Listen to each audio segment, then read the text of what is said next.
율법은 교회의 길잡이입니다 라는 제목을 가지고 십계명 세 번째 시간 갖도록 하겠습니다. 자, 우리는 그동안 십계명을 본격적으로 살피기 전에요, 현대를 살아가는 우리가 왜 이 4000년 전에 율법을 다루어야 되는가, 왜 이것을 강조해야 되는 그 이유를 나눴습니다. 또한 왜 믿음으로 의롭다 여김을 받게 된 교회가 왜 이 율법에 순종해야 되는지의 문제를 배웠고, 또한 이 율법이 폐기되지 않고 그리스도 안에 있는 자들에게 더욱 강화되었음을 우리는 보았습니다. 이 십계명을 본격적으로 나누기 전에 바깥쪽에서부터 점진적으로 좁혀 들어왔다는 거예요. 우리가 이러한 것들을 나눌 수밖에 없는 이유는 현대인들에게 십계명은 불필요한 것이다라는 인식들이 깊이 뿌리 박혀 있기 때문에 그렇습니다. 4000년 전의 십계명, 그것이 우리에게 별 효력이 있는 것일까? 십계명은 그냥 하나님의 말씀이고, 그저 그리스도 안에 있는 사람들은 그냥 지금처럼 살아가면 된다라는 인식들이 있기 때문에 그렇습니다. 그런 인식 가운데 있는 사람들에게 십계명을 다루게 된다면 들려지는 십계명은 그들에게 별다른 소용이 없는 것, 어떤 교육적 효과가 없게 될 것이 뻔합니다. 그래서 십계명이 지금도 유효한 하나님의 엄중한 명령임을 인식한 상태에서 들어야 하기 때문에 우리는 이런 여러 가지 이유들을 살펴본 것입니다. 오늘도 우리는 지금까지 나눴던 이 십계명의 중요성을 살피면서 이것이 지금도 생생하게 살아있는 하나님의 말씀임을 증명하겠습니다. 자, 그리스도를 믿는다라는 것, 이것은 행동하는 것이다 라고 말할 수 있습니다. 믿는다라는 것은 그저 사변적인 것이나 정신세계만 머무는 것이 아니라는 거예요. 어떤 사람들은 2000년 전에 이단이었던 이 영지주의자들처럼요, 정신과 육체를 분리해서 정신과 영은 소중하고 육체는 아무렇게나 해도 된다는 의식을 가지고 있다는 것입니다. 그래서 그의 삶의 방식과 행동은 불경건함에도 불구하고, 또는 세상의 쾌락과 오락에 빠져 있음에도 불구하고, 그래서 하나님이 요구하시는 행동 방식을 살지 않음에도 불구하고 자신의 내면에 난 하나님을 믿어, 나 하나님을 인정하고 있어, 난 예수를 확신하고 있어 라고 한다면 별 문제가 없다라는 식으로 여긴다는 거죠. 자신의 내면과 정신 속에서 나는 하나님을 사랑하는 느낌이 있다면 그 삶의 방식과 하나님이 요구하는 삶의 형태들이 보이지 않음에도 불구하고 나는 하나님을 사랑해 감정적으로, 그렇다면 자신을 신자로 여기는 의식들이 팽배하다라는 겁니다. 이것은 기독교의 믿음이 아니에요. 이것은 이단적 믿음입니다. 이미 2000년 전에 영지주의라고 하는 이단의 믿음에서 이미 정죄됐던 그런 형태들이라는 겁니다. 사랑하는 여러분, 우리의 내면과 정신이 있어요. 이 정신과 육체는 서로 분리되는 것이 아닙니다. 하나의 인격이에요. 우리가 예수를 믿는다라는 것은 우리의 정신과 사고뿐만 아니라 우리의 행동까지도 거기에 순응하고 부합돼야 된다는 것을 기억해야 된다는 겁니다. 우리의 정신과 내면만을 소중히 여기면서 나는 내 마음속으로는 그래요. 그러나 여러분들의 삶의 행동과 방식과 어떤 방향성들이 그 믿음에 부합되지 않는다면 그 믿음은 기독교의 믿음이 아니라는 겁니다. 예수님은 누가복음 6장 46절에 이렇게 말씀하세요. 너희는 나를 불러 주여 주여 하면서, 주여 주여 이 두 번 반복되잖아요. 그리스도를 굉장히 친밀하게 여긴다는 겁니다.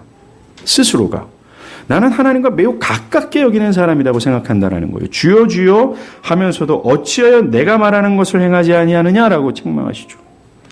마태복음 7장 16절에는 그들의 열매로 그들을 알지니라고 말합니다. 이렇게 기독교의 믿음은요, 그에 부합되는 행실을 요구한다는 겁니다.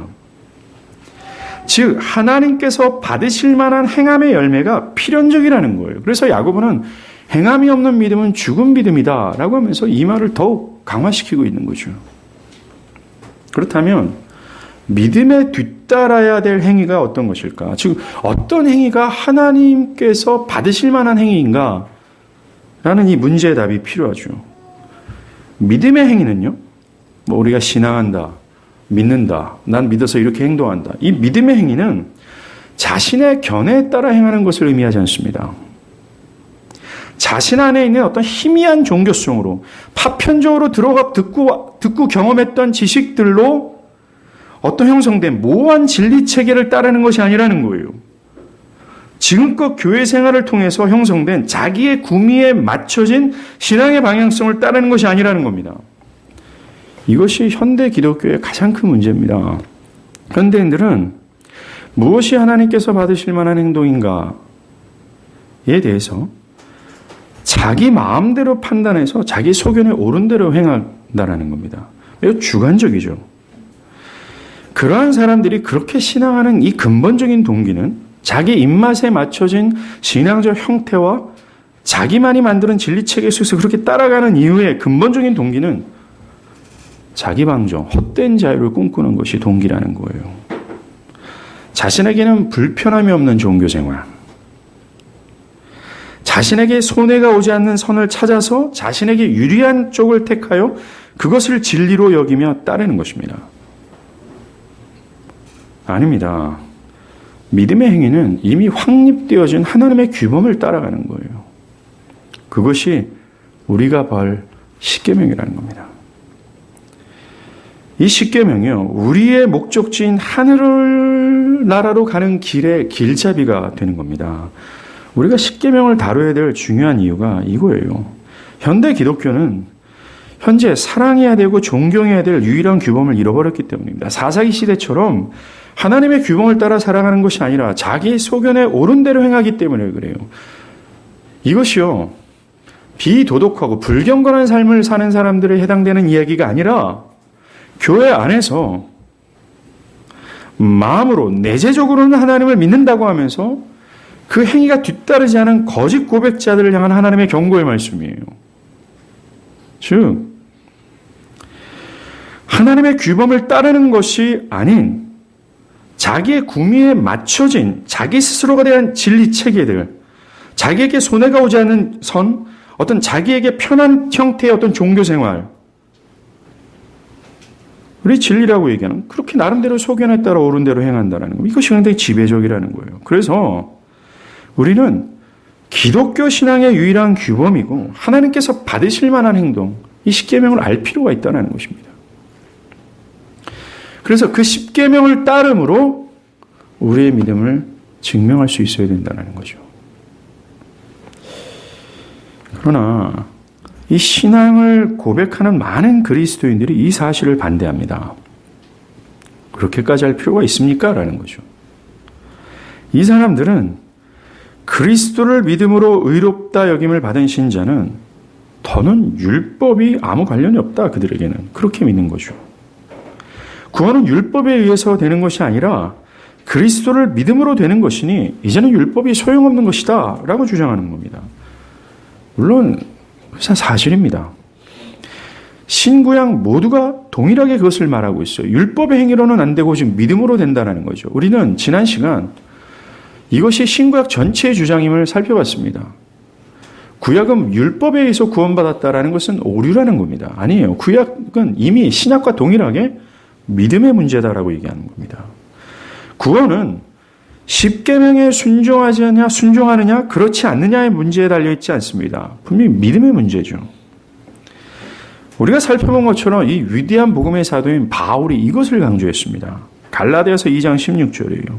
사람이 의롭게 되는 것은 율법의 행위로 말미암는 것이 아니요 오직 예수 그리스도를 믿음으로 말미암는 줄을 우리가 알므로 우리도 그리스도 예수를 믿나니 이는 우리가 율법의 행위로서가 아니고 그리스도를 믿음으로써 의롭다함을 얻게 하려 함이라. 율법의 행위로서는 의롭다함을 얻을 육체가 없느니라라고 얘기합니다. 바울이요, 그리스도 안에 있는 자에게 율법이 폐지였다고 말하지만 그것은 율법 자체가 폐지되었다는 뜻이 아니라는 겁니다. 그것은 율법의 저주와 양심을 속박하는 힘이 폐지됐다라는 거예요. 믿는 자가 율법을 어길 시 율법이 막 저주를 퍼붓거든요. 지옥으로 막 이끈다라는 겁니다. 율법의 단 한 가지 항목이라도 일생 동안 단 한 번 어긴다면 율법은 거침없이 저주를 퍼두며 그들을 하나님의 형벌로 이끄는 거예요. 그런데 믿는 자는 그런 율법의 저주의 힘에서 자유케 됐다라는 거예요. 그 힘이 폐지되었다라는 것입니다. 믿는 사람은 율법과 이제 아무 상관이 없다는 뜻이 아니라는 거예요. 십계명, 즉 율법은 여전히 하나님 백성에게 유효한 하나님 명령이라는 겁니다. 우리가 이 십계명을 제대로 이해하려면 이 십계명을 오늘 우리 본문에서 봤잖아요. 이게 쭉 이 3절서부터 본격적으로 말씀하시기 직전에 하신 하나님의 말씀을 보면 알 수가 있습니다. 오늘 본문 2절이에요. 나는 너를 애굽 땅 종되었던 집에서 인도하여 낸 네 하나님 여호와니라 라고 합니다. 그러면서 십계명을 쭉 나열하기 시작하죠. 뭔가를 설정하신 다음에 십계명을 나누는 겁니다. 이 구절은 율법이 무슨 목적으로 주어졌는지를 내포하고 있는 말씀이에요. 자, 출애굽한 지 만 2개월이 됐을 때입니다. 3개월째 딱 되는 날이죠. 이스라엘 백성들이 시내산에 딱 도착을 합니다. 그들이 시내산에 석 섰을 때 하나님께서는 처음으로 율법, 이 계명을 주세요. 이게 바로 십계명입니다. 하나님은 이것을 위해서 모세를 부르셨고 이스라엘 백성들을 애굽의 종되었던 집에서 건지신 겁니다. 그리고 결정적인 순간을 맞이하고자 이 유대 민족들을 시내산으로 인도한 거예요. 우리로 빗대어 말하면 허물과 죄로 죽은 우리를 이 세상에 파괴되어야 될 산산이 부서질 세상에서 부르시고 그리스도의 피로 속량하신 이유가 뭡니까? 이 율법을 주기 위함이라는 것입니다. 출애굽기의 모든 내러티브의 핵심은 바로 우리가 읽은 본문 이 출애굽기 20장에 있어요. 하나님은 이스라엘 백성들의 이 율법 명령을 주시고자 출애굽하게 하시고 또 홍해를 지나가게 하셔서 그들을 여기까지 인도하신 거예요. 모세까지 부르신 모든 총체적인 핵심적 목적이 여기에 있다는 겁니다. 우리도 마찬가지예요. 우리도 하나님께서 부르시고 그리스도의 피로 속량하시고 교회가 되게 하신 이유는 시내산 앞에 세우기 위한 거예요. 율법을 주시기 위한 것이라는 겁니다. 우리는 하나님께서 언제 이스라엘에게 이 율법을 주셨는가를 주의해서 살펴볼 필요가 있습니다. 하나님은 이 율법을요, 이스라엘에게 언제 주셨습니까? 애굽에서 건짐을 받은 후에, 그리고 가나안 땅에 들어가기 전, 이 중간기에 율법을 주셨다는 것입니다. 왜 그때 하나님이 주셨을까요?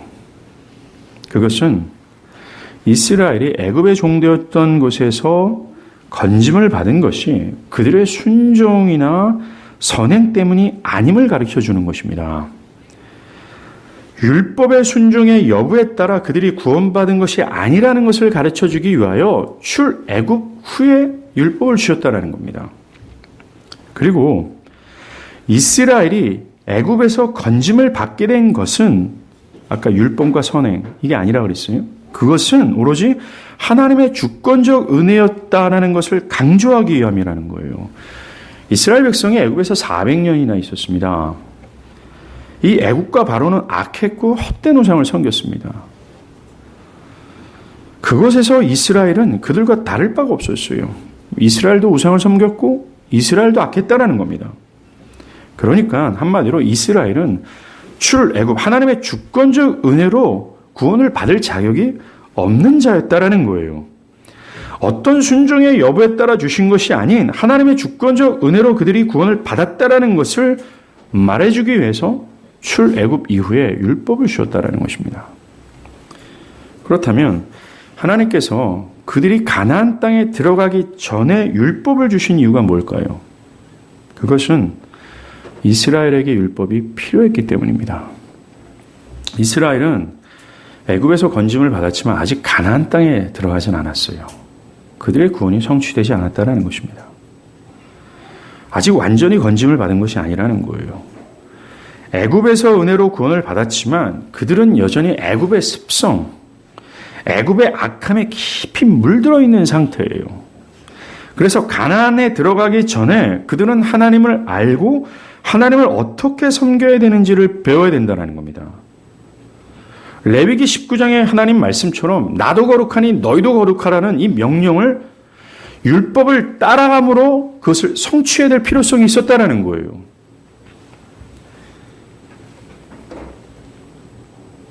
히브리서 기자가 얘기하죠. 출애굽한 그들이 하나님의 법에 순종하지 않으므로 가나안 땅에 못 들어가고 광야에서 다 죽었다라고 얘기하잖아요. 율법을 따르지 않으므로 가나안에 못 들어갔다라는 것을 상당히 강조하면서 지금의 교회에게 이것을 경고하고 있습니다. 이게 뭔지 좀 이따 볼게요. 교회도 마찬가지입니다. 교회는 율법의 행위로 말미암아 구원을 받은 것은 아닙니다. 믿음이에요. 교회, 저와 여러분입니다. 현재 영적 이스라엘이죠. 이들은 구원을 받기 전에 사도 바울이 말하는 것처럼 허물과 죄로 죽어 있었습니다. 하나님을 마음에 두기에 싫어했었어요. 하나님을 경멸했고 하나님의 법을 싫어했으며 자신이 하나님 되어서 오망방자하기 그지없었다라는 것입니다. 이게 교회였어요. 한마디로 자격이 없었다라는 것입니다. 그런데 애굽의 종되었던 이스라엘을 은혜로 구원하는 동일한 방법으로 교회도 그렇게 구원받았다라는 거예요. 은혜로 구원을 받았지만 교회는 여전히 애굽이라는 세상의 습성과 삶에 깊이 쩔어져 있어요. 사랑하는 여러분, 나 자신을 보더라도 그렇지 않습니까? 그것 때문에 여러분들이 계속해서 죄 가운데 쓰러지고 넘어지는 거 아닙니까? 우리 자체는 여전히 애굽에 있다라는 겁니다. 그래서 구원을 받은 뒤에도 우리에게 뭐가 필요해요? 이스라엘처럼 율법이 필요한 겁니다. 지금의 교회에게도 동일하게 하나님은 이스라엘에게 명령하신 것이 동일하게 해당돼요. 나도 거룩하니까 너희들도 거룩해 라는 겁니다. 그러면서 레위기 19장에 뭐 했어요? 그 거룩함을 어떻게 이루어 나갈지에 대한 디렉션을 줬잖아요. 그게 율법이었습니다. 율법을 따름으로 말미암아, 율법의 복종함으로 말미암아 그들이 하나님께서 명령하신 거룩함에 이르며 그걸 통하여 아하, 이놈들이 하나님 백성이구나 라고 하면서 이놈들이 참된 믿음의 백성이야 라는 것을 증명할 수 있게 된다는 것이죠. 구원을 받은 뒤에 신앙한다는 것을 어떤 사람들은 성령의 직감, 어떤 직감이나 음성에 따르는 것으로 생각합니다. 성령은 그런 식으로 일하지 않습니다. 그냥 내가 예수를 믿으니까 성령이 오늘 영채야 너는 이것을 해라. 영채야 너는 이런 식으로 하나님을 섬기라. 이렇게 말씀하지 않는다는 거예요. 성령은 성경에 계시된 하나님의 말씀을 진리라고 확신케 하세요. 그래서 그것에 복종하는 것이 합당하다. 그것을 따르도록 역사하는 분이 성령입니다. 개인적인 어떤 직감이나 주관적 인식 가운데 하나님 성령 역사하는 것이 아니라는 거예요. 진리와 무관한 주관적인 직관에 영향을 주는 분이 아니라는 겁니다. 또한 우리가 살펴봤잖아요. 그저 정성껏 열심히 성실하게 신앙하면 되는 거 아니냐? 이런 식도 아니라고 말씀드렸잖아요. 그 정성과 열심과 성실이 하나님의 규범, 하나님의 율법과의 부합이 되어야 되는 겁니다. 그것이 일치한 열심과 성실과 어떤 정성이 필요하다. 만약 그렇지 않으면 무가치합니다. 구원을 받은 교회는 아직 영적 가나에 들어가지 않았어요. 즉 천국에 아직 들어간 것이 아닙니다. 구원의 완성이 이루지 않았어요. 이 말의 의미가요. 그럼 구원을 받았다 해도 나중에 취소될 수 있는 것인가? 라는 의미는 아닙니다. 구원은 취소되지 않아요. 또한 이 말은 이스라엘 백성처럼 믿음 다음에 율법을 더해야 온전한 구원으로 들어가는 것인가? 라는 것도 아닙니다. 믿음 하나는 필요합니다. 이것은 무슨 의미냐? 이미 구원을 얻은 자들은 가나안에 들어가기 전에 율법의 순종, 즉 거룩함을 향한 것을 통하여 그들 안에 믿음이 있음이 증명되어서 그들이 천국에 들어간다는 얘기입니다. 아까 이스라엘 백성들이 율법을 광야에서 출애굽을 당했지만 하나님의 은혜를 입은 것 같지만 광야에서 율법을 따르지 않은 결과 어떻게 됐어요? 광야에서 죽었어요. 가나안에 못 들어갔다는 겁니다. 이 말은 뭔지 아십니까? 우리 교회에게 시사하는 바가 크다라는 거예요. 만약에 여러분들이 그리스도를 믿는다고 말을 하지만 이 하나님께서 명령하신 엄중한 율법을 따름으로 거룩함을 향하는 분투하는 삶이 없다면 여러분들의 믿음은 가짜라는 거예요. 만약에 진짜라면 그러한 필연적인 열매가 있게 될 거라는 얘기를 하는 겁니다. 내면, 정신세계뿐만 아니라 초반에 말씀드린 것처럼 여러분들의 어떤 행위의 방식, 삶의 스타일과 방향성들 전체가 또 어떤 삶의 패턴 자체가 하나님의 명령을 따르는 행동이 있게 될 수밖에 없다라는 거예요. 그것으로 믿음이 증명되어 천국에 들어간다라는 것입니다. 하나님은 이스라엘에게 나를 어떻게 섬길지 너희들 좀 스스로 생각해서 잘해봐라. 이렇게 얘기한 적이 없습니다. 나는 너희를 가만히 둘 테니까 너희가 한번 고안해내서 나를 한번 섬겨봐라. 라고 하지 않았습니다. 하나님은 한 번도 이스라엘 백성을 가만히 내버려 둔 적이 없어요. 가만히 두지 않고 분명하고도 명확한 지시를 내리셨습니다. 그리고 이스라엘은 거기에 순종해야 했습니다. 출애굽해서 가나안을 향할 때요, 이스라엘 주변에는 온통 이방 신들을 섬기는 악했던 백성들이 가득했어요. 온갖 악함과 헛된 신을 숭배한 겁니다. 그들은. 이런 상황 속에서 미숙한 이스라엘은 잘못된 길에 빠질 수 있는 가능성이 너무나 높아요. 그래서 율법의 디렉션이 필요한 겁니다. 만약에 율법의 어떤 디렉션, 이 길잡이가 없다면 그들은 아주 빨리 자기의 견해에 따라 자신의 입맛에 맞춰줘서 입맛에 맞춘 어떤 신을 숭배하게 될 거예요. 사실 사랑하는 여러분, 우리도 주일 예배 드리고 나서 바깥에 나가면 하나님 지금 이 시간에도 마찬가지입니다. 여러분들이 하나님을 예배하고 나는 하나님을 믿는다고 하나님을 섬긴다고 하지만 아주 많은 사람들이 성경의 하나님이 아닌 자기의 입맛과 구미에 맞춰진 형상화한 하나님을 지금 이 시간에도 예배할 수 있으며 따를 수 있다는 사실을 좀 기억했으면 좋겠습니다. 교회도 마찬가지예요. 그리스도를 믿음으로 구원받은 이후에 하나님은 그래 니네 마음대로 한번 나를 섬겨봐라. 내가 맡기겠다. 니네 생각대로 한번 섬겨봐라 하지 않았습니다. 성령을 너한테 줬으니까 어떤 성령이 주시는 직감과 일명 영감에 의해서 나를 좀 믿어봐라 라고 말씀하지 않았습니다. 만약 진짜 그렇게 한다면 인간의 죄성상 어떻게 합니까? 하나님을 따라가는 게 아니라 아까도 자꾸 얘기하잖아요. 자기 소견을 따라요. 자기의 유일한 어떤 소견? 자기가 손해보지 않고 자기의 유익이 될 만한 그 어떤 방식의 형태를 찾아서 그런 방식으로 하나님을 섬기게 된다는 겁니다. 교회는 현재 하나님을 반대하는 세상 속에 있어요. 이 모든 것이 유혹거리고 교회를 흔들어버리는 요소입니다. 만약 우리가 하나님의 이 분명한 길잡이가 없다면 우리는 비틀거릴 수밖에 없어요. 쉽게 유혹에 넘어질 수밖에 없다는 겁니다. 많은 사람들이요, 율법은 무거운 것이고 또 성가신 것이다라고 생각합니다. 요한일서 5장에 보면요, 거듭나지 않는 자들에게 율법은 무거운 것이라 말씀하셨기 때문입니다. 이것 하지 말라, 저것 하지 말라, 이것을 하라. 이 방종이 깊이 물들어 있는 지금의 세대 사람들에게는 분노를 일으킬 만한 거예요. 자기를 정말 올가매는 굴레로 여길 수 있다는 것입니다. 특별히 오늘날 세상 정신에 물들어 있는 청년들은 더욱 그럴 겁니다.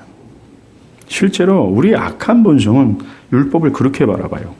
나의 삶을 올가매는 굴레라고 여기는 거죠.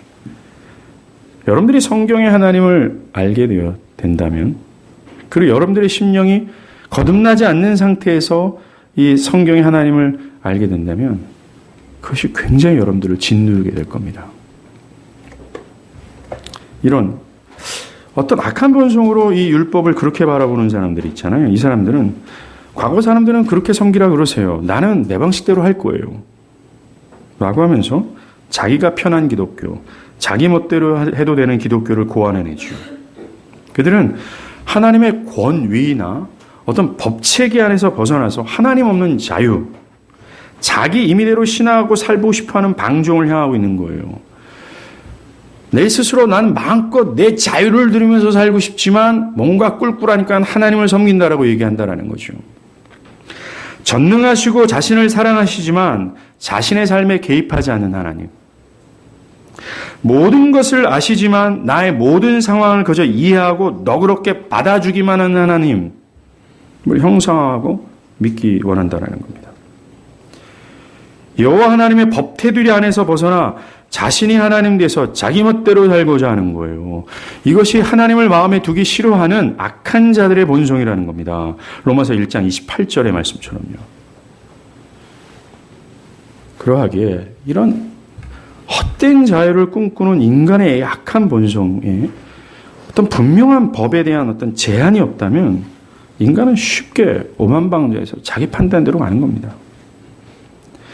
현대인들은 심지어 교회에 속하여서 교회의 가르침과 권징을 따르는 것을 거부하고 그것을 매우 거북스럽게 여길 정도예요. 그것이 성경의 분명한 명령임에도 불구하고 사람들은 그럴 필요가 있습니까? 나는 자유인입니다. 심지어 성경을 왜곡 플러스 오해해서 그것은 그리스도 안에서 누리는 자유를 방해하는 것입니다라고 얘기해요. 다른 기독교죠. 정말로 방종이 하늘을 찌를 듯합니다. 그래서 죄된 인간들에게 어떤 기준이 되는 것, 방향을 제시하는 것이 필요해요. 그것이 십계명이라고 얘기합니다. 길잡이가 필요하죠. 그리스도를 믿음으로 의롭다함을 받았으니 이제는 율법이 필요 없습니다 라고 하는 자들에게 성경은 전혀 다른 말을 합니다. 뭡니까? 그리스도 안에 있는 자들에게 율법이 더 강화됐다라고 얘기합니다. 누구 못지않게 믿음을 강조했던 이 율법의 힘과 저주가 폐지되었다라고 말하는 이 믿음의 사도가 이렇게 말합니다. 이건 좀 찾아볼게요. 짧지만 로마서 3장 31절입니다.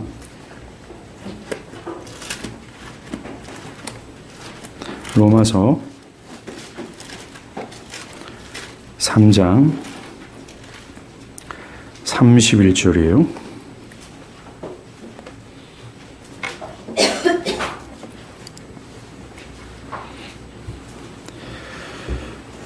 제가 읽어드릴게요. 그런즉 우리가 믿음으로 말미암아 율법을 파괴하느냐? 그럴 수 없느니라. 도리어 율법을 굳게 세우느니라. 믿는다고 해서 율법이 소용없느냐? 아니다. 더 강화됐다라고 얘기합니다. 믿음으로 의롭다함을 받는 것이 율법을 무효화시키는 것이 아니라 더 굳게 세운다라고 얘기하고 있어요. 율법에 대한 순종으로 구원에 이르는 것이 아니라 오직 믿음으로 말미암아 우리가 구원에 이르는 것은 맞습니다. 그 이유는 하나님이 요구하시는 바리새인과 서기관보다 더 뛰어난 의의를 우리가 소유할 수 없기 때문에 그래요. 즉, 이 말이 뭡니까? 율법의 모든 조항을 평생토록 단 한 가지도 범하지 않고 완전하게 지켜내는 것은 이 죄 앞에서 무능력한 우리는 불가능하기 때문에 그래요. 우리는 오직 그 하나님이 요구하시는 그 완전한 의의를 믿음으로만 받을 수 있기 때문에 그렇습니다. 믿음으로 받아내야 되며 또 믿음으로만 받을 수 있기 때문에 믿음으로 받는 의의가 뭡니까? 바로 그리스도 예수의 의의예요. 그리스도께서는 우리를 하나님께 의로운 자로 세우기 위하여 이 땅에 계실 때 율법의 모든 조항을 마음으로나 행위로나 평생토록 한 번도 어기지 않고 모든 것을 충족하셨어요. 완전한 의의입니다. 이거밖에 없어요. 하나님 그걸 요구하시는 겁니다. 그리고 십자가에서 그분의 의의를 이루셨어요. 우리는 이 의의를 필요합니다. 하나님은 이것 외에는 인정하지 않는다라고 말씀하세요. 이것을 어떻게 우리가 소유할 수 있을까요? 믿음을 통해서 소유한다라고 얘기합니다. 믿음으로 우리는 그것을 거저 획득하는 거예요. 거저 공짜로. 이것을 은혜의 교리, 은혜의 복음이라고 얘기하는 거예요. 그 의의를 우리가 얻고자 산에 올라가서 40일 금식기도 안 해도 된다라고 얘기하는 겁니다. 주일날 주구장창 뭘 열심히 연락에 뭘 해서 얻어내는 것이 아니라고 얘기해요. 오직 믿음이라고 얘기하는 겁니다. 이 교리를 깨닫고 바울은 뒤로 자빠진 거예요. 500년 전에 라틴 루터도 이것 때문에 전율했고 이것 때문에 자신의 삶을 하나님께 다 더 집어넣은 겁니다. 전율한 거죠. 이 믿음이 하나님 충분하다고 얘기하는 거. 그 믿음으로 획득하기가 충분하기 때문에 여기에 율법에 순종하는 것을 가미할 필요도 없다라고 얘기해요. 율법을 통으로 말미암아 얻는 그 의도 여기서 플러스할 필요가 없다라고 얘기합니다. 그 우리가 받은 의가 완전하기 때문에 말이죠. 그러나 바울은 율법을 굳게 세우느니라 라고 말하지 않습니까? 이것은요, 이미 믿음으로 의롭다 여김을 받은 하나님 구원받은 백성들에게 율법의 도덕적 기준은 여전히 유효하다라는 거예요. 그리고 이스라엘처럼 영적 가나안으로 갈 때까지 이 규범을 더욱 따르고 더욱 순종해야 될 존재들이다라고 얘기를 하는 겁니다. 그리스도의 피로 속량하고 그를 거룩한 자로 인도하기 위해서 하나님께서 수고와 열심의 그 은혜를 기여받은 자들에게는 이 율법이 더욱 굳게, 더욱 강화되었다라는 강조입니다. 그러면서 반율법주의자들 있잖아요. 율법은 끝난 거 아닙니까? 예수 안에서. 라고 하는 자들 지금 비판하고 있는 거. 그럴 수 없느니라라고 말이죠. 오늘 보면 2절을 한번 다시 보십시오. 나는 너를 애굽 땅 종되었던 집에서 인도하여 낸 내 하나님 여호와니라. 이 말씀을 하시는 십계명을 명령하세요. 이 구절은요, 또한 율법은 누구의 것이고 누구에게 즐거움이 되는 것인가를 딱 바운드를 설정하세요. 율법은 누구에게 주어졌습니까? 바로 2절이 나왔잖아요. 종되었던 애굽 땅에서 하나님의 은혜로 건짐을 받고 그 하나님이 나의 하나님이 된 자들의 것이라는 거예요. 하나님 백성들이라는 겁니다. 지금으로 말하자면 그리스도의 십자가의 은혜에 소림 끼치도록 전율했던 자들이라는 겁니다. 자신의 공로가 아닌 전적인 은혜로 구원받은 교회라는 거예요. 그래서 그 하나님이 나의 하나님 되고 내가 그분의 백성이 된 자들이에요. 그 은혜에 전율해서 하나님을 즐거워하며 율법이 그들에게만 율법이 주어졌고 그들에게 그 율법은 즐거움이 된다는 겁니다. 교회라는 거예요.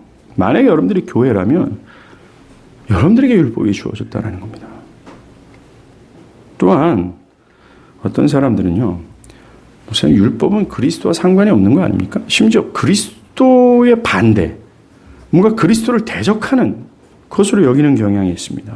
아니에요. 율법은 도리어 그리스도를 계시합니다. 우리가 읽은 이 시내산에서 주어진 율법은요, 앞으로 도래할 그리스도를 예표하고 있는 거예요. 한번 보세요. 우리가 오늘 보면 20장이잖아요. 그 바로 전장 19장을 보면요. 하나님은 이 시내산 앞에 딱 도착한 이스라엘 백성들에게 율법을 주실 때입니다. 하나님은 모세에게 야, 백성들을 정결케 해라. 특별히 옷을 빨고 여자를 가까이 하지 말라. 그리고 3일 후에 시내산 앞에서 기다리라 라고 하셨어요. 만약에 그것을 어길 시에는 한마디로 죽는다라고 엄히 경고하셨습니다. 이 두 가지 명령, 정결케 하라, 아니면 죽는다. 이걸 통해서 우리는 하나님은 부패와 더러움을 혐오하시는 거룩하신 분이라는 것을 알 수 있고요. 두 번째는 그 말씀을 어길 시 심판하시는 공의의 하나님이라는 사실을 알 수 있습니다. 3일째입니다. 이스라엘 백성들이 하나님의 말씀을 순종하고 하나님의 임재가 있는 시내산 앞에 딱 서요. 그때 그들 앞에 거룩하시고 위엄 있으시고 또 위대하신 그 하나님이 가시적으로 드러나는 겁니다. 그들은 그것을 눈으로 목격하는 겁니다. 찾아볼게요. 출애굽기 19장 16절과 19절입니다.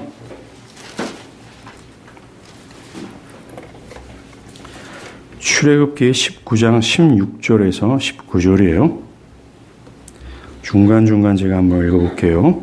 16절입니다. 셋째 날 아침에 우리와 번개와 빽빽한 구름이 산 위에 있고 나팔 소리가 매우 크게 들리니 진중에는 모든 백성이 다 떨더라. 18절이에요. 시내산에 연기가 자욱하니 여호와께서 불 가운데 거기에 강림하심이라. 그 연기가 옹기가마 연기같이 떠오르고 온 산이 크게 진동하며. 21절. 여호와께서 모세에게 이르시되 내려가서 백성에게 경고하라. 백성이 밀고 들어와 나 여호와께로 와서 보려고 하다가 많이 죽을까 하노라 라고 얘기합니다. 지금 시내산에서요, 그들이 가히 이 세상에서 보지 못한 위엄이 임재하고 있는 겁니다. 그들은 그 하나님의 위엄과 거룩함과 위대하심 앞에 얼어붙을 수밖에 없는 겁니다. 그분의 위대함 앞에서 그들은 하나님은 능히 경외받으시고 경배받으실 만밖에 합당한 분이다 라는 사실을 절절하게 실제적으로 경험을 통해서 느꼈을 것입니다. 그리고 그들은 그 위대하신 하나님 앞에서 자신의 미약함, 자신의 먼지됨, 죄악된 이 빈곤함을 느낄 수밖에 없었다는 거예요. 그런 인식 속에서 하나님은 십계명을 명령하신 겁니다. 오, 하나님은 모든 것이 합당하고 어미하시고 위대하시다라는 겁니다. 그들 그 위험 앞에 이스라엘 백성은 왁스처럼 놓아진 거예요. 나는 참으로 미약하다. 하나님 앞에 마땅히 나는 순종할 자라는 사실이 그들은 누가 말하고 설명할 필요도 없었습니다. 가시적인 하나님의 영광 앞에 그들은 그렇게 할 수밖에 없었다라는 거예요. 그때 십계명이 명령되어진 거예요. 이렇듯 십계명은 위엄과 거룩하신 하나님이 그들에게 주신 엄중한 명령이고 또한 그것이 마땅히 따를 바다. 나는 그걸 통해서 하나님을 경배하고 그것 하나님께서는 그 경배를 받으시길 마땅하다라는 인식을 할 수밖에 없는 자들에게 주어진 거라는 겁니다. 자, 그것을 십계명을 들은 이스라엘 백성들이 어떻게 반응할까요? 20장 18절에서 19절입니다.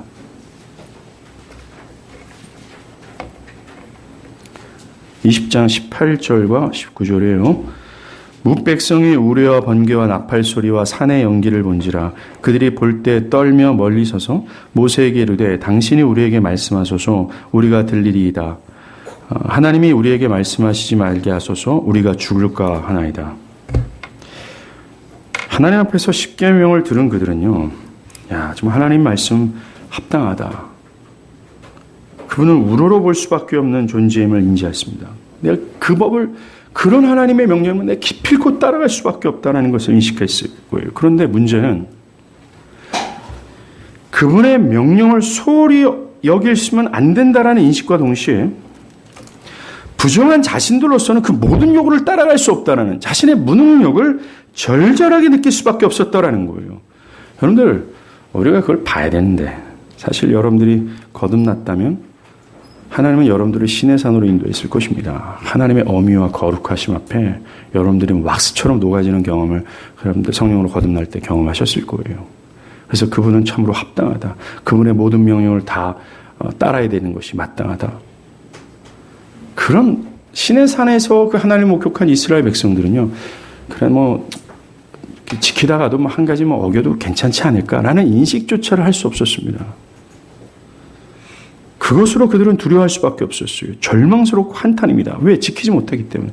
그때 이들은 모세에게 요구한 것이 있어요. 뭡니까? 바로 모세입니다. 중재자였어요. 하나님이 당신에게 우리가 지금 너무 무섭습니다라는 거예요. 그들이 요구했던 중재자, 중보자. 이 모세가 예표하는 인물이 누굽니까? 그리스도 예수예요. 그렇습니다. 율법은 그리스도와 상관이 없는 것이 아니라 그리스도와 매우 밀접한 관계를 가지고 있어요. 어떻게 말입니까? 이 율법 십계명은요, 하나님의 거룩함과 공의로움을 드러내요. 그래서 죄악된 인간의 그 무능력과 어떤 불의함을 절절하게 깨닫게 합니다. 그래서 그들 자신에게 중재자, 중보자가 필요하도록 충분히 준비시키는 거예요. 나는 그 하나님의 그 명령을 이룰 수 없습니다. 주여, 나는 너무나 무능력하고 부패합니다. 내가 어찌해야 됩니까? 난 이대로 죽을 수밖에 없습니다. 그러니 나에게 중재자, 중보자가 필요합니다. 라고 하면서 우리를 그리스도 예수께 나아가도록 우리를 준비시키는 겁니다. 한마디로 율법의 주요한 기능은 우리를 그리스도께로 인도한다는 거예요. 사도 바울이 갈라디아서 3장 24절에 이걸 얘기합니다. 이같이 율법이 우리를 그리스도께로 인도하는 초등교사가 되어 우리로 하여금 믿음으로 말미암아 의롭다함을 얻게 하려 함이다라고 합니다. 믿음으로 의롭다함을 얻게 하려 하기 전에 율법이 우리를 질질 끄는 초등교사가 되어서 우리를 그리스도께로 인도한다라고 얘기해요. 즉 율법이 그 하나님의 어미하심을 보여주고 그 어미하신 하나님의 명령을 지킬 수 없는 나의 무능력을 깨닫게 하셔서 뭔가 중보자의 필요성을 느끼도록 우리를 겸손케 한다는 거예요. 그 다음에 우리를 믿음으로 의롭게 여기는 곳으로 우리를 인도한다라고 얘기하는 겁니다. 이 갈라디아에서 얘기하는 이 초등교사는 파이타고고라는 것으로 써요. 이 주인집의 자녀를 가이드하는 노예를 뜻합니다. 에스코트하다. 미성숙한 이 주인집 아들을 좀 잘못을 지적하고 좀 가르치는 노예를 뜻하는 겁니다. 이 플라톤은요, 이 초등교사의 필요성을 이렇게 얘기합니다. 피조물은 목자 없이 존재할 수 없는 것 같이 아이들은 초등교사, 이 파이타고고예요. 없이 살 수 없으며 노예는 주인 없이 살 수 없다. 모두 길들여지지 않는 피조물들 중에 아이가 가장 다루기 어렵기 때문이다. 왜냐하면 우리가 아직 억제되지 않은 이성이라는 원천을 소유한 배은망덕하고 교활하며 무례한 피조물이기 때문이다. 따라서 아이에게는 그들을 깨우쳐줄 파이타고고, 이 초등교사가 필요하다라고 얘기했습니다. 바울은 이 갈라디아서 이 파이타고고가 우리에겐 율법이라고 비유하고 있습니다. 이 율법이 자신이 아직 어떤 존재인지를 모르고 교만하고 무례한 인간을 깨트려서 그들을 가이드한다라고 얘기하는 것이죠. 율법이 그리스도께로 인도하는 겁니다. 율법은 그리스도와 무관한 게 아닙니다. 그러하게 지금 현대에도 그리스도께로 인도함을 받을 필요가 있는 불신자들에게 이 율법은 필요한 거예요. 또한 이 율법은 그리스도의 피로 속량을 받은 우리들, 교회들에게도 필요합니다. 왜 그럽니까? 우리가 시간이 갈수록 우리는 참으로 우리의 무능력과 부패함을 깨달아가요. 율법은 그것을 점진적으로 우리에게 더 강화시켜줍니다. 그래서 이 그리스도인들은 율법을 통해서 그래서 예수구나. 그래서 예수가 더욱 필요하고 그 율법을 통해서 우리 안에 그리스도는 더 빛나게 되는 거예요. 그리스도가 아니었으면 우리는 신의 산의 그 하나님의 어미와 거룩하심 앞에 죽을 수밖에 없었기 때문에 그렇습니다. 한마디로 교회에게 율법은 그리스도를 찬미케 하는 제목이 되죠. 그리스도를 감사하고 영광 돌리는 요소가 되는 겁니다. 원인이 되는다라는 거죠.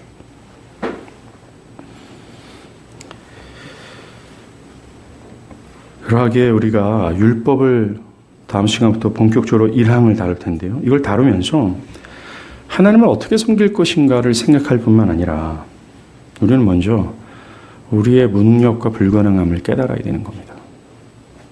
그것을 온전히 따를 수 없는 그 능력조차 없는 자신을 온전히 부정할 수 있어야 되는 거예요. 회개함이 있어야 된다는 겁니다. 그 다음 율법을 통해서 우리는 그리스도를 향해야 돼요. 그리스도를 바라봐야 됩니다. 그리스도의 공로를 의지하고 붙들어야 되는 거죠. 여러분들 이 율법의 가르침은 더욱 그리스도의 구속을 강화시킬 겁니다. 그리스도께서 나를 위해 행하신 그분의 완전한 도덕성과 은혜를 의지하게 될 거예요. 그리스도가 아니면 나 자신은 신의 산에 하나님의 공의와 거룩하심으로 죽임을 당할 수밖에 없는 존재를 절절하게 깨닫으며 예수여 영광을 받으소서 내가 당신 때문에 살 수 있었습니다 라는 고백을 하길 바랍니다. 정리합니다. 바라기는 다음 시간부터 들려주는 이 십계명을 소홀히 여기지 않길 바랍니다. 그리고 이 십계명에 대한 잘못된 생각을 내려놓고 이것이 엄유하신 하나님의 뜻이라는 것을 인정하고 그 뜻을 알고 그 뜻에 복종하기를 열망하길 바랍니다. 이 천국의 길로 가이드하는 이 길잡이가 되는 이 계명을 따름으로 여러분들의 믿음을 증명하시고 그것으로 구원에 들어가는 복을 누리길 바랍니다. 마지막으로 율법을 통해서 그리스도를 초점하십시오. 그리스도의 공로를 살펴보고 그리스도의 공로의 위대함을 보고 그 그리스도 때문에 살 수 있음을 깨닫고 그리스도를 찬미하게 되는 그런 은혜를 다 같이 누리기를 바랍니다. 기도하겠습니다.